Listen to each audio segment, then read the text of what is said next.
He answered me then, this book of 2nd Exodus, chapter 9 and verse 2, Salakia. He answered me then and said, measure thou the time diligently in itself, and when thou seest part of the signs past, which I have told thee before, then shalt thou well understand that it is the very same time wherein the highest will begin to visit the world which he made. Barak Tha Yahweh, Barak Tha Yahweh Shai, Barak Tha Yahweh, Barak Tha Yahweh Shai, Barak Tha Yahweh, Barak Tha Yahweh Shai, Call Lord La Yahweh, Ba'ashem, Yahweh Shai, Ba'ashem Rakakadash. Double honors to the apostles and the elders of Great Millstone, Rule Web, and the great example to the younger brothers in the truth. And peace and blessing to the hopeful elect, Lord willing is edifying. What's going on here? Well, that's exactly what we're trying to figure out, isn't it? Just what the hell is going on here? Yeah, what the hell's going on? Here's a story for you. This one's weird too. It's been the story of the newscast filled with kind of bizarre stories today. But a new study conducted by NYU may have found some answers. But what's happened now is that science has come to a point where it has to start correlating what the spiritual world has been saying all along. What I think is interesting is that you have what we call these dissociative states, which is why people would use these drugs, for recreational purposes. But it kind of takes you away from your own body, gets you to see things in a different kind of way. So it's super interesting stuff. Well, those people who have these very deep, profound, mystical experiences, often they describe a sensation of being very peaceful, seeing a bright, warm, welcoming light, sometimes deceased relatives. And intriguingly, some of them describe a sensation of a being that they describe as being perfect and full of light and love and compassion. Well, does psychedelics hyperstimulate the imitation awe system? And is that an illusion, or is it in fact the revelation of something deeper?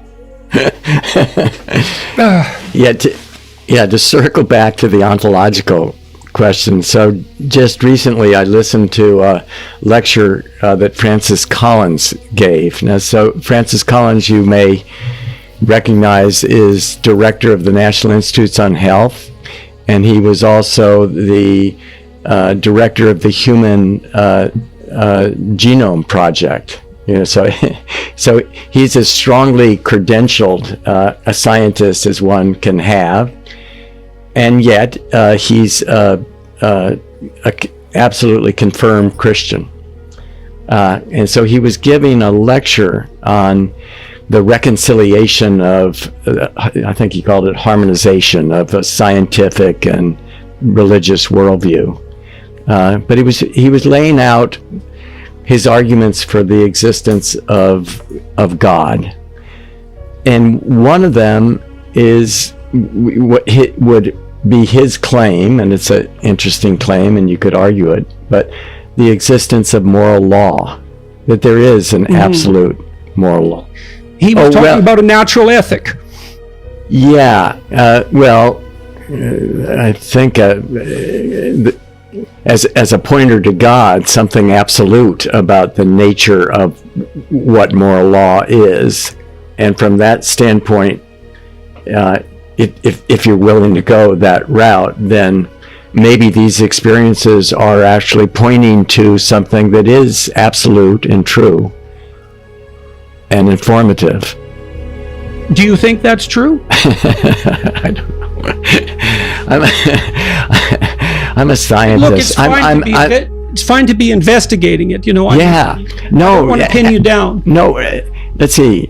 I'm trained as a scientist. My default is to be deeply curious and to be deeply skeptical. So right, which is the right attitude towards all of this. And so my response always is that I believe in the data, and so. And these devils, let's get this. This Psalms chapter, they corner. He say he believe in data, but that's not faith, man. And people saying these devils gonna come up with a spiritual mark. These people are carnal men. They believe in things they can touch and feel. They don't believe in spiritual things. They have no faith. We believe in things. Faith is the substance of things hoped for. Hebrews, let's just get it. Hebrews chapter 11 and verse 1.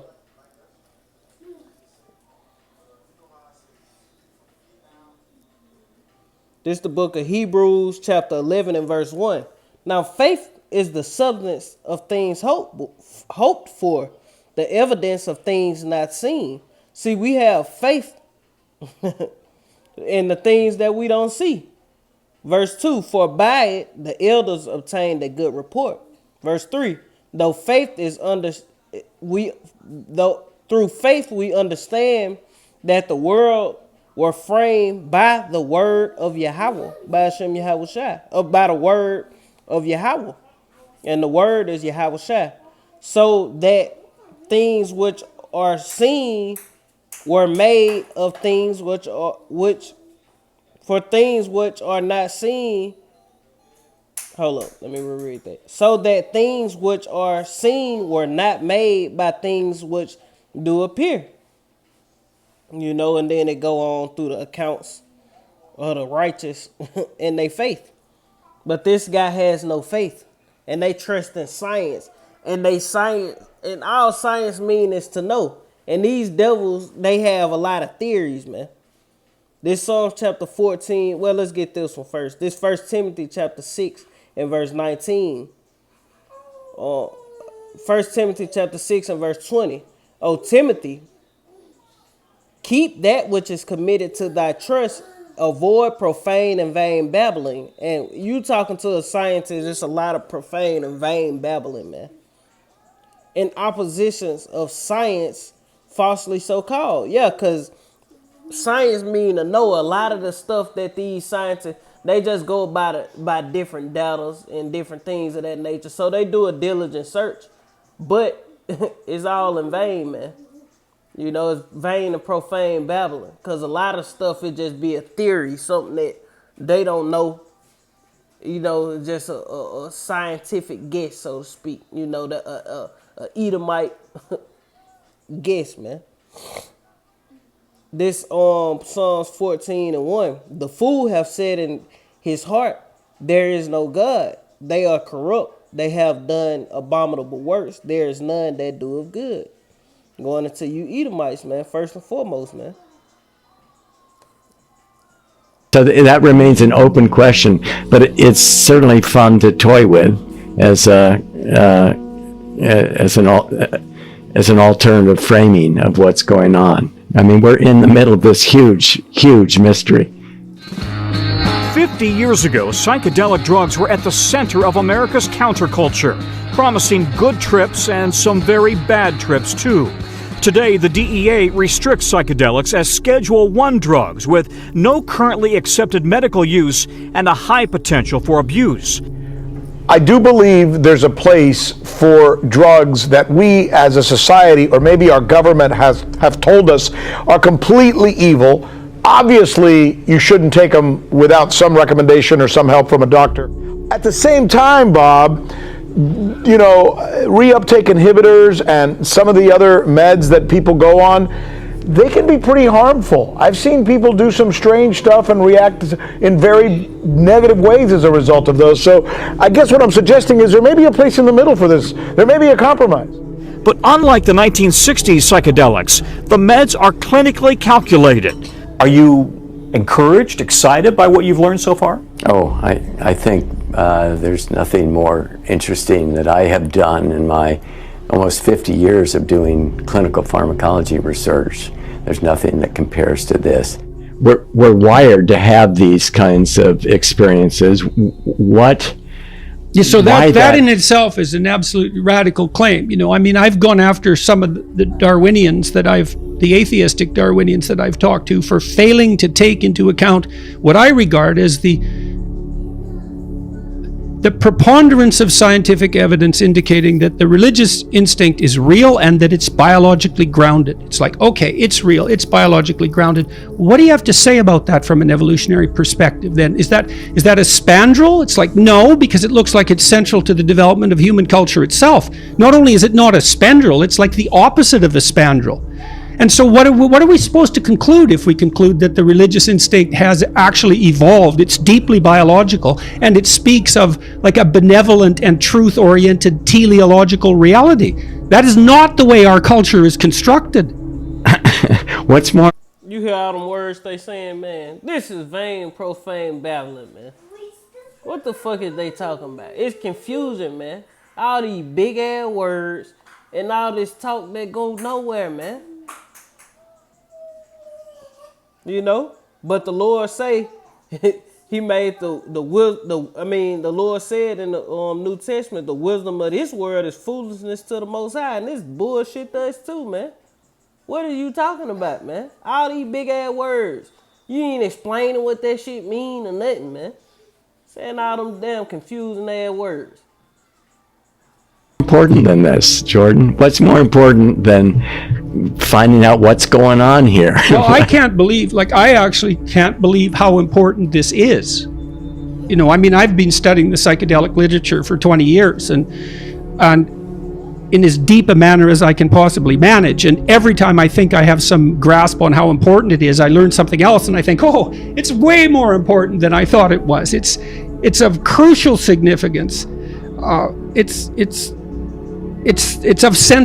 literally of central significance. It's literally of central significance. And really, to be honest with you, until about 50 years ago, that was the point of death. So people become lifeless, motionless, the brain shuts down. But now through advances in medicine, we can actually bring people back to life even after they've gone beyond that threshold of death, and study what happens to them. And one of the interesting things, of course, is that the brain...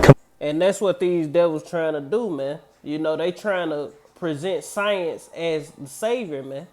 You know, trying to X out the Messiah and give the world science, man.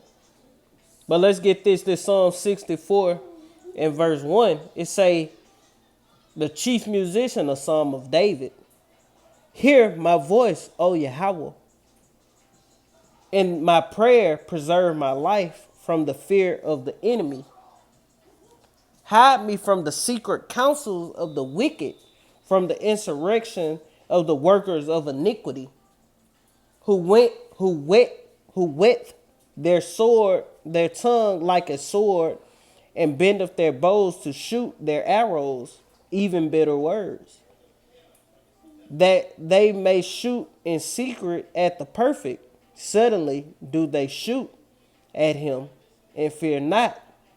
They encourage themselves in the evil matter. They can commune of laying snares privately. They say, who shall see them? They search out iniquity. They accomplish a diligent search. Both the inward thought of every one of them and the heart is deep. You know, and that's going into ultimately the elite bankers. Now, we know it's talking about, see, David was prophesying, and he also was talking about the things that were going on with him, between him and King and Saul. Well, he was the king at the time. And Saul, the house of Saul, you know, these people coming up against him, trying to get him put to death and trick him and, you know, get him caught up so they could kill him. You know, but ultimately it's talking about Esau, Edom, man. You know, because we know who the wicked is and we know who our true enemy is. That's Esau, Edom, the so-called white man. You know, these elite bankers first and foremost, man. They accomplish a diligent search through their scientists, all these experiments they do, the diggings up, the archaeology, all that. They accomplish a diligent search, man. Completely shuts down, as I said. But what's fascinating is that the cells inside the body, and particularly the cells inside the brain, do not suddenly become annihilated. They go through a process of decay that can take a few hours, which is why we can actually medically bring people back to life after they have technically gone beyond that threshold of death for tens of minutes, if not hours of time afterwards. And that, of course, raises many interesting questions about what happens when we die. So you have this study showing that cancer sufferers take psilocybin and they show a marked reduction in the fear of death. And that gets stranger the more deeply you investigate it. And there's these ancient Eleusinian mysteries that seem to be associated with something like the experience of a voyage to the land of the dead.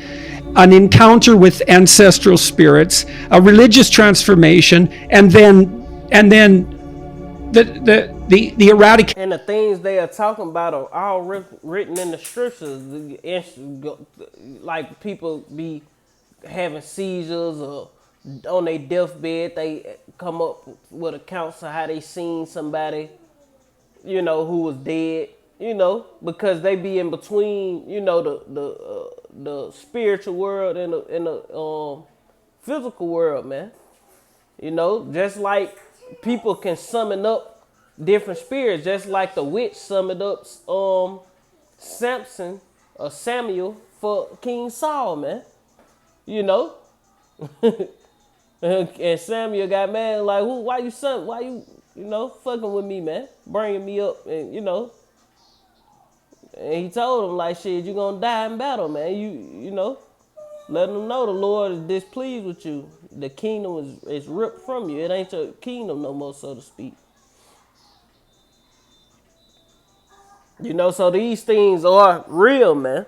You know, it ain't no question, no ifs, ands, or buts. See, they boggled, man, about what, you know, our faith, what the Lord gave us, the gift the Lord gave us to believe. We know these things are real, man.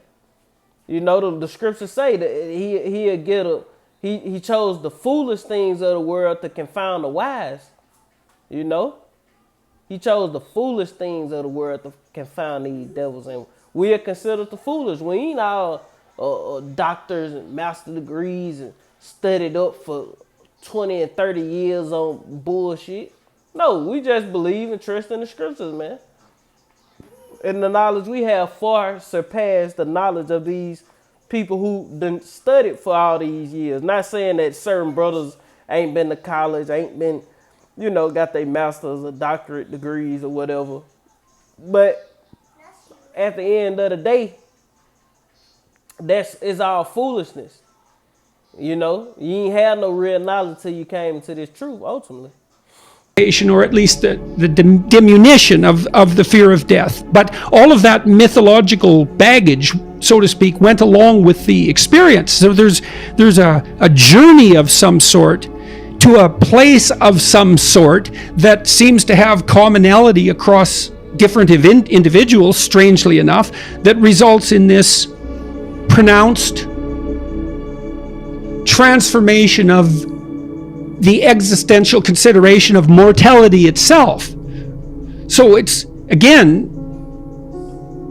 of sufficient significance so that there's no end to how deeply you can investigate it. And what's happened is that, I mean, this is a secret that they've known in ancient Egypt. They know it in the Vatican. Everywhere you go in the Vatican, you see this pine. Right, and no one knew what it was. Yeah. I want to continue this because we actually have a clip from this video talking about just this. It's fascinating. Amazing. Fascinating. Yeah. These traditions are correct in believing that it serves as the connecting link between the physical and spiritual worlds. Fascinating. It's fascinating. And what Esau trying to do is this, man. You know, he trying to put himself on a level as the Most High. You know, he want to be as the Most High. So what he trying to do is figure it out, but he never will. He gonna just bug himself out. You seen how he was struggling, like trying to think. Yeah, because you gonna fuck yourself up, man. This Isaiah chapter 55 and verse 8. For my thoughts are not your thoughts, neither are my ways your ways, saith the Lord Yahweh. For as the heavens are higher than the earth, so are my ways higher than your ways, and my thoughts higher than your thoughts. So you just gonna bug yourself out trying to figure these things out. You can't do it, man. You know, that's why the men of the Lord, we ain't trying to figure nothing out like that, man. We don't care. Hey, we gonna get that when the Lord return and change us, man. Right now, we just focused on doing the will of Yahweh Shem Yahweh, and that's pronouncing judgment on you heathens, man, and preaching repentance and the gospel unto the elect of the nation of Israel, because those are the only ones who gonna get it, man. And judgment upon 2/3. You people are finna be put to death and rooted out the way, man. And the Lord is gonna deliver his elect. Why has science, like Western science, had such a hard time kind of saying, okay, there's something to this? Well, because somebody who deals in the spirit just has to say, I've had an experience, and he believes it, and he doesn't have to prove anything. The scientist has to prove it. He has to say, look, I can see it, it's here, I'm holding it, it's tangible. And we're actually analyzing data from a huge survey right now on changed attitudes about death and dying secondary to psychedelic exposure. No, I'm an intensive care doctor, so my job is to essentially save people's lives and prevent them from dying. But unfortunately, people do die, and we try to revive them.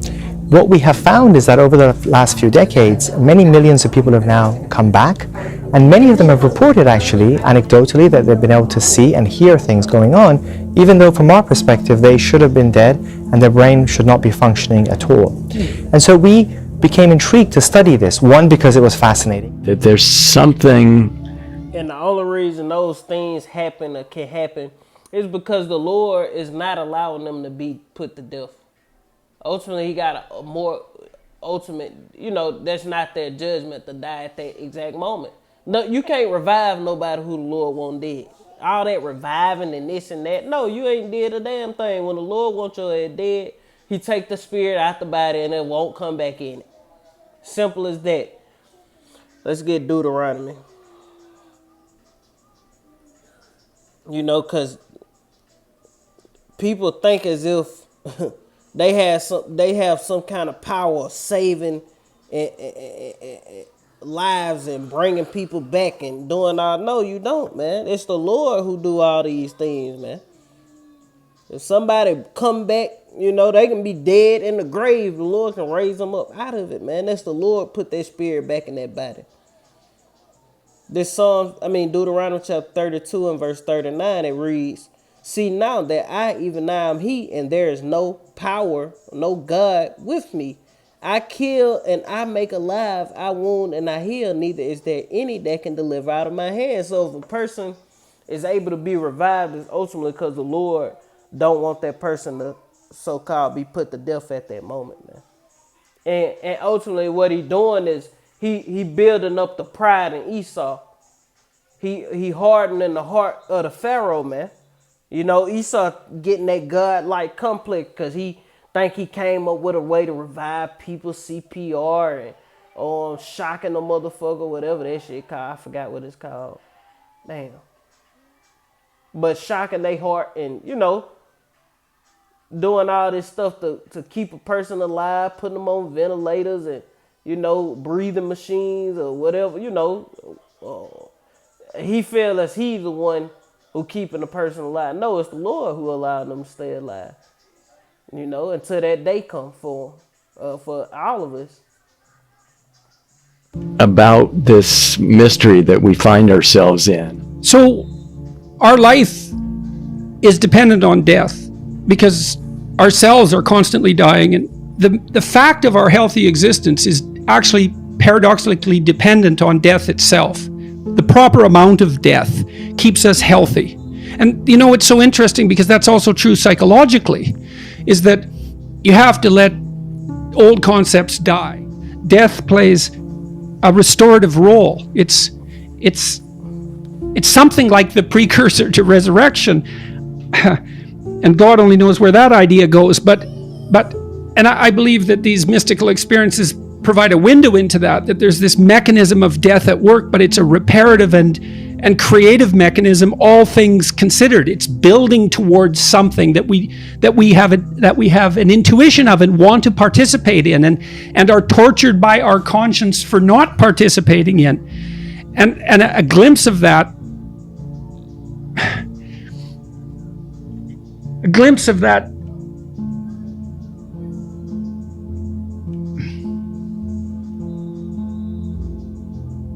it at least shows you that there's more going on than you think. To our scientific model, when people have died, there should be no more conscious awareness going on. But it sounds like maybe consciousness is able to continue. And by that, I don't mean that they're awake, but that entity that makes us who we are, makes Sam who he is, makes Rena who she is, the self, the mind, seems to Basically, he talking about the spirit. Yeah, because everybody has a spirit in them.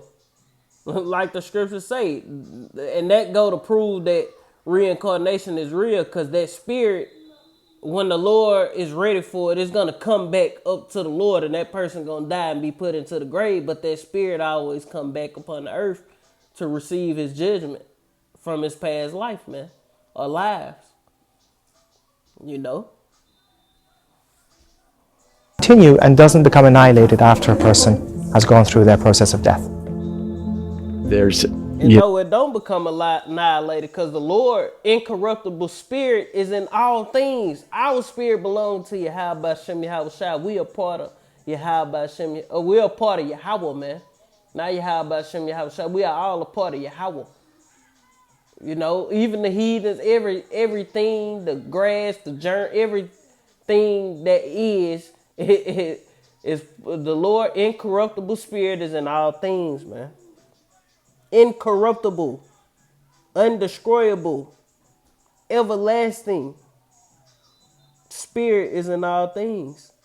A shift in worldview, a shift in a sense of the nature of consciousness, maybe having an eternal quality to it. With a psychedelic, it's almost impossible not to be astonished by how much and humbled by how much you don't understand about the nature of your own mind and the nature of reality.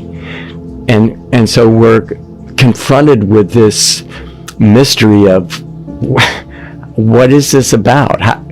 How is it, that we're these highly evolved beings, that have developed the capacity to sense things, to walk, to talk. We've developed societies. We've developed, science as a method. We ain't developed the damn thing. It's the Lord who give us all these things, man.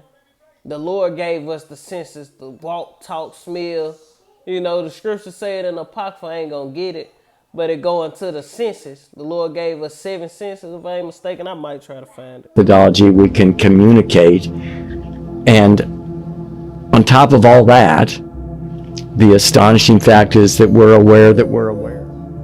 And I certainly think that the book of Revelation bears all the hallmarks of a classic psychedelic experience. So then I'm thinking, well, what are you supposed to think about that exactly? I mean, I take the fact that our society is Judeo-Christian and its underlying narrative structure extremely seriously. I think that's true as a fact. Whether it's the right way for things to be is a different question, but and also an important question. But I have no idea how to conceptualize our relationship with psychedelics. I'm also extremely curious. I mean, this place, do you think it's reasonable to conceptualize the destination place of a trip as a place? I mean, that's what Greek mythology appears to do. That's what the mythology of the underworld appears to be about, as far as I can tell. What do you think about? We've talked about how psychedelics shed a different light on the structure of reality as we perceive it, but people also report going places that aren't here exactly. The idea, the shamanic idea that the universe, and that's just all in the scriptures. Paul even said that he, when he got knocked off the horse, he went up to the third heaven, where the Most High dwell, and he seen things that were not lawful to utter, man. These things are all explained through the scriptures. They trying to figure it out and get the data of it so they can explain it on a Edomite level, man. But they'll never figure it out, man. These devils finna go into slavery, and he ain't gonna have to scratch his head about trying to figure all that out no more. Then they gonna be trying to figure out how he gonna pick that amethyst, man. How he gonna mine these precious rubies and stones, man. How he gonna pave these rows of gold. That's what these devils finna have to figure out, man. Nothing on the level of Yahweh Shem Yahweh, man. Nothing. is a tree. I believe that that's the tree of size, essentially. That's the realm from the subatomic to the cosmic. That's how that's portrayed in the in the primordial human imagination, and the shaman report traveling up and down those levels. And that's not out of keeping with the experiences that people report on psychedelics, unsurprisingly, because hypothetically they're derived from the same domain. And then there's the entity problem as well, especially with DMT. I know Rick Strassman, who studied DMT so intently, and I have never met Rick, but my impression from reading him is that he was a pretty buttoned down sort of guy when he got into the psychedelic field. He wasn't driven in there from the hippie end of things. It was more from the, skeptical intellect type or direction. But he appears to have been so shocked by what the DMT experience produced in terms of reports from people that, it was shocking to him, to say the least. And no wonder, because it seems that everyone who takes DMT reports going somewhere very fast and encountering all sorts of alien entities. But they also describe that as hyper-real, and if you object that those are figures of the imagination or even Jungian archetypes among those who would know of that sort of thing, that's not an acceptable explanation. And those drugs and stuff are not, or you ain't gonna see figments. No, when you get intoxicated, that's why they call liquor spirits, And also the other drugs, if you do too many, if you do a whole bunch of drugs, it open you up to the spiritual world, especially psychedelic drugs, man. It open you up to the spirit world. That's what it do. And Esau know these things. He accomplished the damn diligent search, man. That's why he, study this stuff. Because he trying to figure out and trying to understand the Lord, man. But he never will, man. Apparently. So what do you make of that? Yeah, and well, this story with Rick Strassman is interesting because it was literally so disquieting to him that he ended up stopping his research because he had such a high rate of his participants, talking about encountering entities within that he didn't know how to manage that. So one of the survey studies... Who does? Right? Because it's just, what do you do with it? What do you do with data? Like, you said you go where the data drives you, and fair enough, but sometimes the data itself is, you don't know what to do with it. And the DMT... Yeah, and they probably getting data. Yeah, we seen black men. I think I seen the Lord, and he was a black, the angels, they were black, I seen UFO, they probably, telling it like it is, man. They like, oh, hell nah, we got to stop this shit. Truth gonna get out. Experiences certainly seem to fall in that category. Yeah, so we've run a number of interesting survey studies, and you mentioned them at the outset. We actually ended up getting data on 2,500 people who had had a DMT entity encounter experience. And most of them ended up feeling that they had encountered a sentient and a conscious, benevolent, often sacred other in these experiences, which was surprising to us because based on the literature, I had thought that these entity encounter experiences might be something different than that. But importantly, most of the people claim to come out of the experience with a different sense of reality. The majority of them continue to think that the entity existed after the experience continues to exist. Yeah, because it do. They were probably seeing the angels, seeing the Lord. It was a black man. He was tall. He was dressed beautifully, white woolly hair. He was scary, And he exists. It's real. America's gonna be destroyed. Let me stop. They probably saying all kind of shit. We gotta stop this shit. Everybody saying the same thing. That's the Lord, man. The Lord showing everybody the same type shit. And they seeing the angels, seeing Yahweh Shai, the Heavenly Father, encountering, going into the spiritual realm, and coming back telling them, giving them the account of it, man. So they're not mere figments of the imagination. No, absolutely not. Their conception of reality has been shifted in a really fundamental and primary way, and so that's haunting. Now,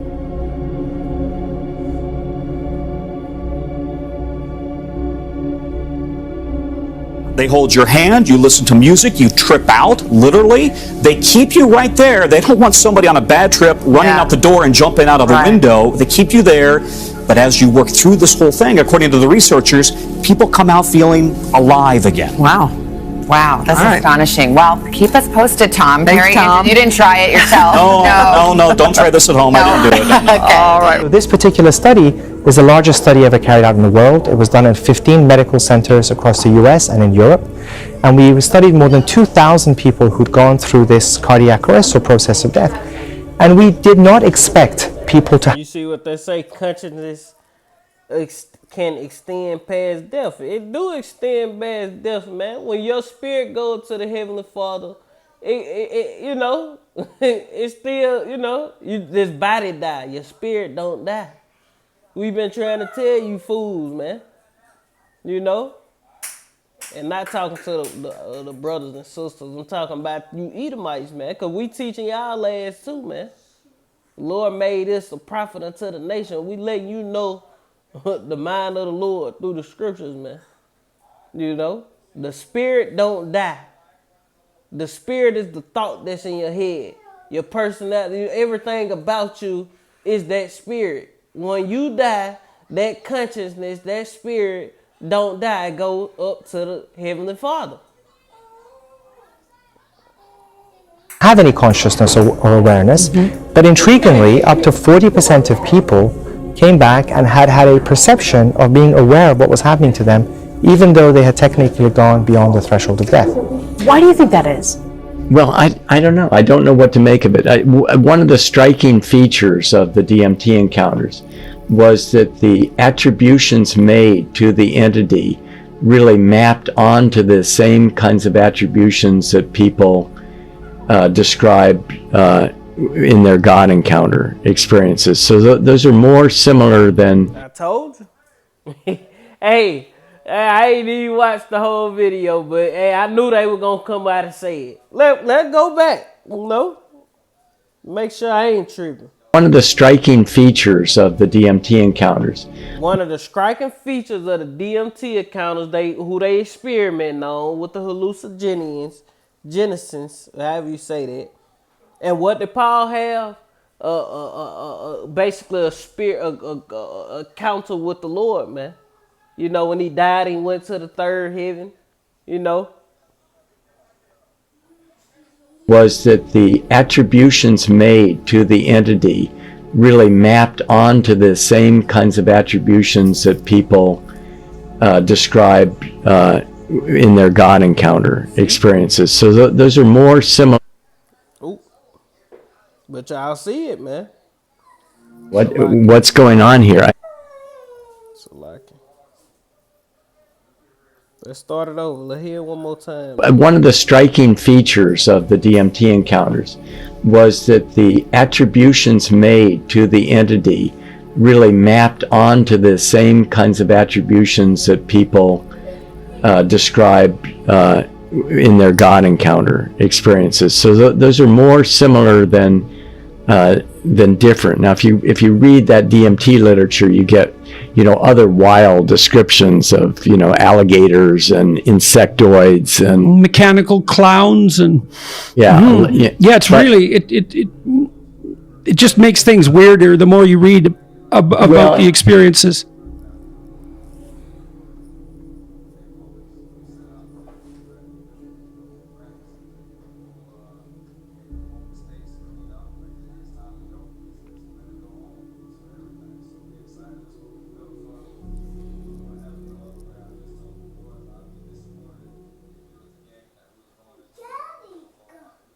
And that was that's pretty much the point. That's another edition of Measured Out of Time Diligently. Lord willing, this is edifying. I want to end to giving all honor and glory to Yahweh, by Hashem, Yahweh Shai, by Hashem, Kakadash, double honors to the apostles and elders, a great millstone rule, web, and the great example to the young brothers in the truth, and peace and blessing to the hopeful elect. Shalom, Kwam Yasha Allah, and the Bible Ball. Shalom.